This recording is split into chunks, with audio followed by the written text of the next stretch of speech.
So it finally happened. I got so fed up playing Civ 7 that I decided, you know what? It's time to try something new. I was hoping to scratch that itch and get that old feeling back.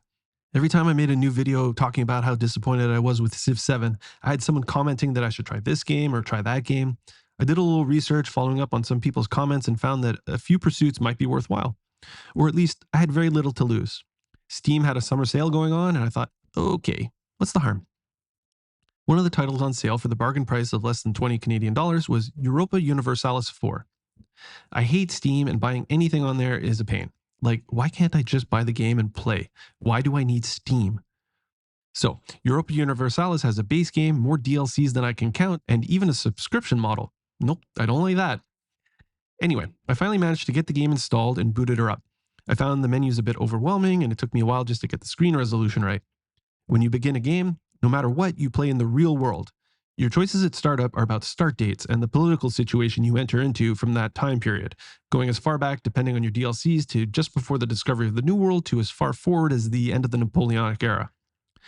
I ragged on Mr. History for Civ, but holy hell, they went full balls to the wall with this game when it comes to historical accuracy. I imagine that history buffs love Europa Universalis. I live in Budapest, so I wanted to play as Hungary. And then I realized I don't understand what I'm doing. I don't even know how to move a unit around the map. I didn't know what I was looking at, and the only way I was going to learn was to play the tutorials. Even after I played them and had a vague sense of what to do, I went to check out a couple of YouTube tutorials to learn some basics. Making progress in EU4 doesn't feel like it happens right away. It's hard to keep track of what your aims are and how you're going to accomplish them. So after a couple of hours of mincing around a map of planet Earth, I decided, no, this isn't for me, at least not right now.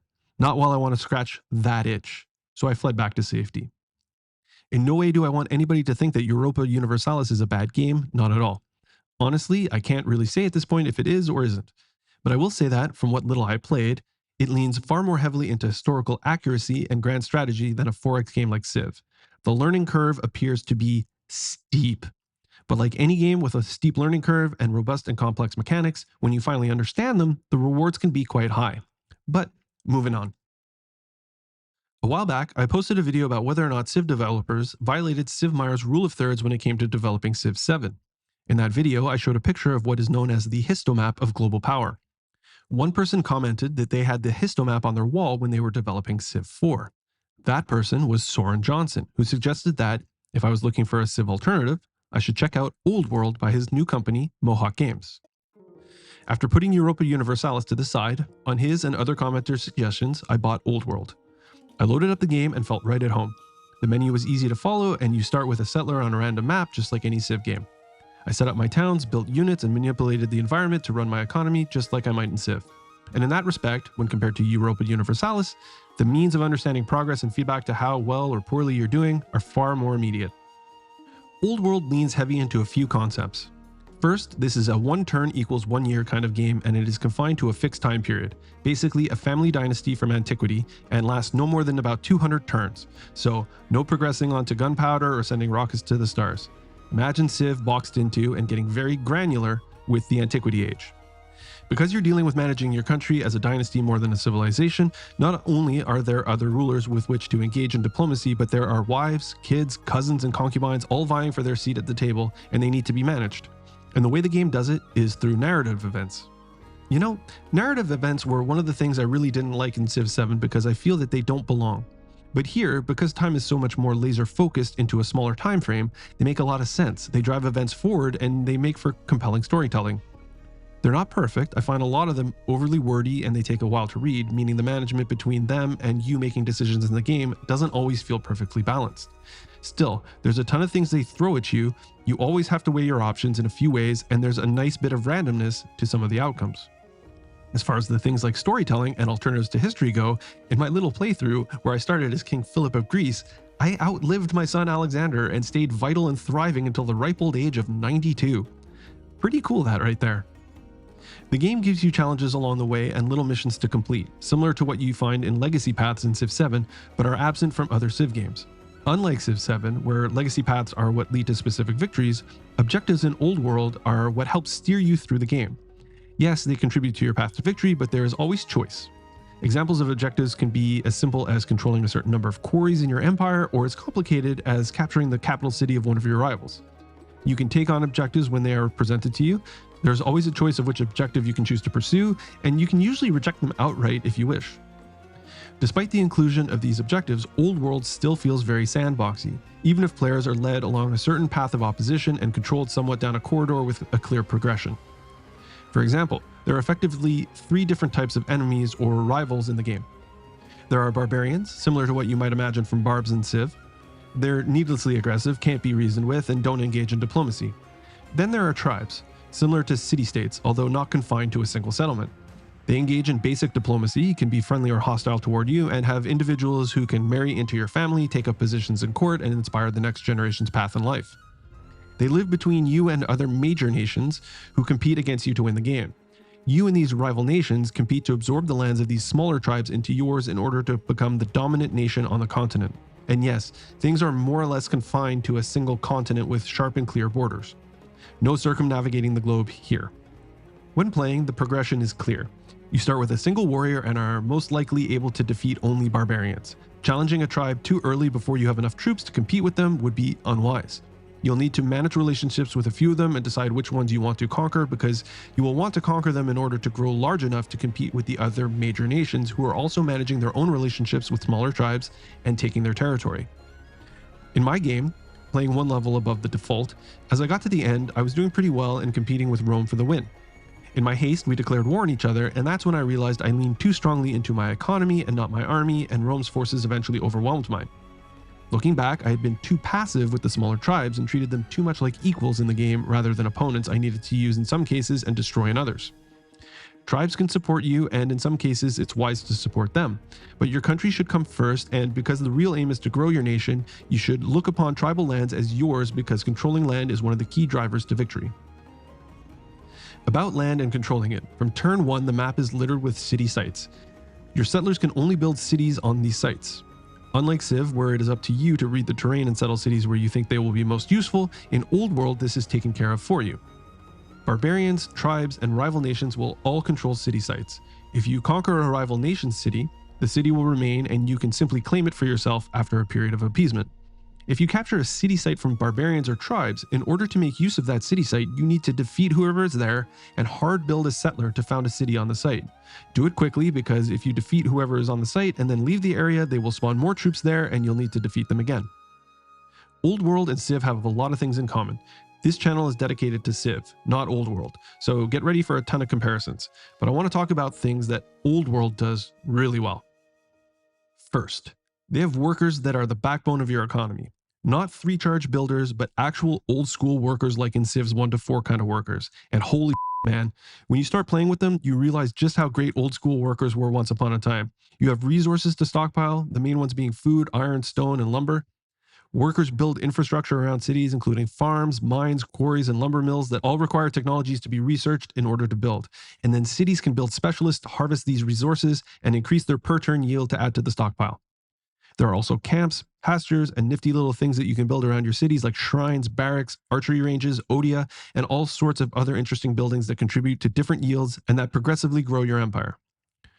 Workers, unlike cities, are also what build wonders, which require vast stockpiles of resources and more time in order to build.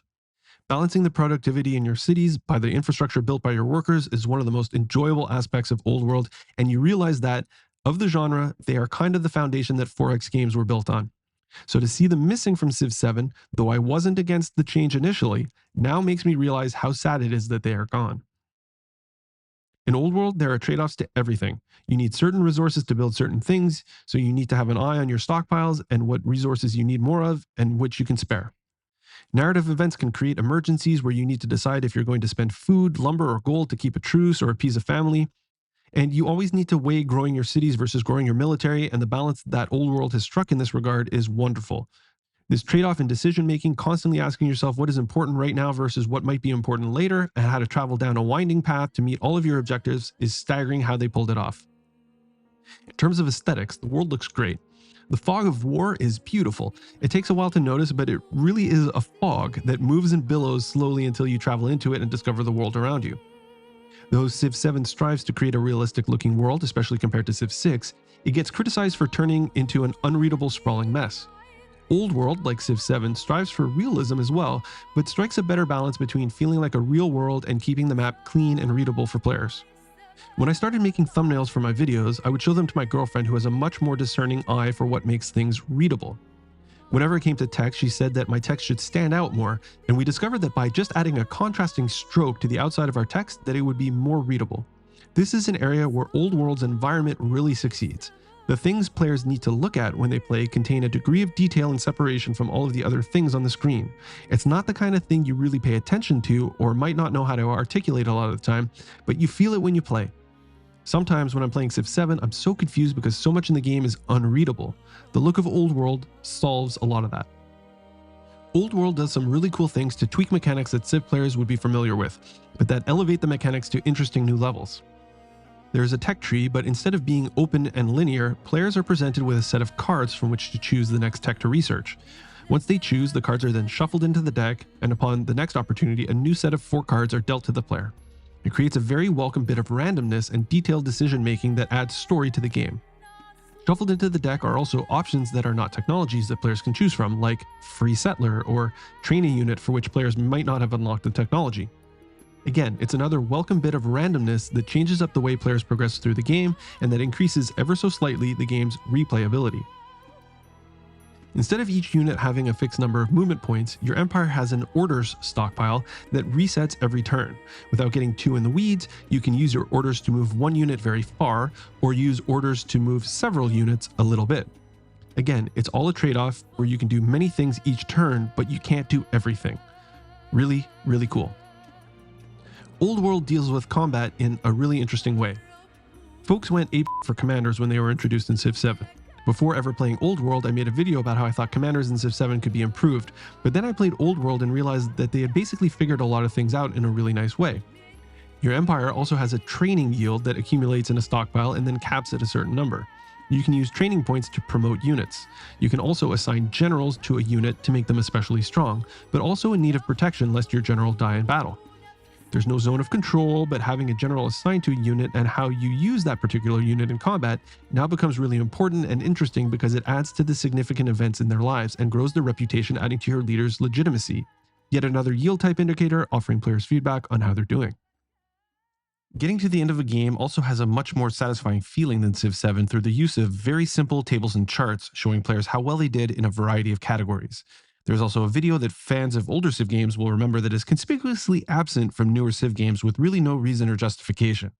It even includes photos of the leaders of your nation that age through the years as the video plays. It is the kind of feature that seems so simple to include and that would satisfy so many loyal fans, not to mention give players greater incentive to play until the end of the game, which was famously one of Civ developers' stated goals. Old World is great, but it's not perfect. The world is pretty and you feel like there's plenty of room to breathe and the pace of progress is pretty flawless. But not being able to settle anywhere does make you feel like your freedom is limited and players are being protected from themselves. Unit movement can feel a little janky sometimes. Sending a unit from one tile to another, maybe 10 or 15 tiles away, can see the unit take a confusing or circuitous route, sometimes through water for seemingly no reason. It can also be unclear why units block others, but then you can see them walk right past other units. It's minor stuff. Old World, I imagine, did not have as robust a budget to play with as Civ VII. As a result, things like character animations are completely absent. Although I'm not a fan of how Civ VII dealt with character animations and the diplomacy screen, I do appreciate what they did in Civ VI. It's one of those things that makes more of a difference than you think. Seeing Gilgamesh laugh at me or tell me that he's going to tear me apart and to watch him grimace as he does it has more of a profound effect than we often give credit for. I know that some folks didn't appreciate the cartoonishness of the character designs from Civ VI, but I'm pretty much a muppet of a man anyway, so it never really bothered me. And having now played Old World, where all diplomacy is done through text screens, I realized just how important Wilhelmina's visible anger is when playing the diplomatic side of the game. The game is confined to, as the title indicates, the Old World. Not being able to progress onward or play in other time periods does squash the epic feeling, if only just a bit. Nations that you can play as are also confined to those around the Mediterranean and the Fertile Crescent, with major dynasties between 4000 BC and 400 AD. Think Assyria and Babylon, Egypt, Greece, all the way to Rome. I have a few of the expansions, but they do not include nations beyond these historical borders. This leans into the historical context, which is a bit nice because it lends the game a certain authenticity, especially as you are playing around with people and their lives from that period. But at the same time, it limits the scope of what can be done with the game, with how vast and open the world can seem, and the storytelling that can result. In terms of learning the game, it's wise even for seasoned Civ players to conduct their first playthrough with the tutorial prompts on. But all of the menus and the UI are mostly easy to read even if they are a bit cluttered with information. The feel of the game is intuitive, and feedback on how you're doing is pretty immediate as you watch stockpiles increase, cities grow, people age, gain experience, and your world expands. This game is definitely appropriate for Civ enthusiasts, especially some of us older folk who remember older Civ games and crave some of that older style gameplay with tidier and more robust mechanics, and of course, better graphics. Moreover, when developers of Civ VII were designing their game and the Antiquity Age, this should have been their starting point. In fact, if the Antiquity Age of Civ VII played out just like Old World, and then they somehow added exploration and modern ages, I and so many Civ fans would have been totally satisfied. Old World is especially of interest to those who enjoy the 4X genre and who have an interest in ancient and classical history. Anyone who has read the first 3 volumes of Will Durant's Story of Civilization is going to have a particularly fun time playing this game. Those that have already played Old World and want to learn more about the history that inspired it, I would recommend checking out Will Durant's books. I don't know if Soren Johnson and his team have read anything by Will Durant, but since he also knew about and was inspired by the Histomap, it wouldn't surprise me if he had. So, although it feels weird to talk about a game that isn't Civ, in some respects Old World feels more like Civ than Civ VII.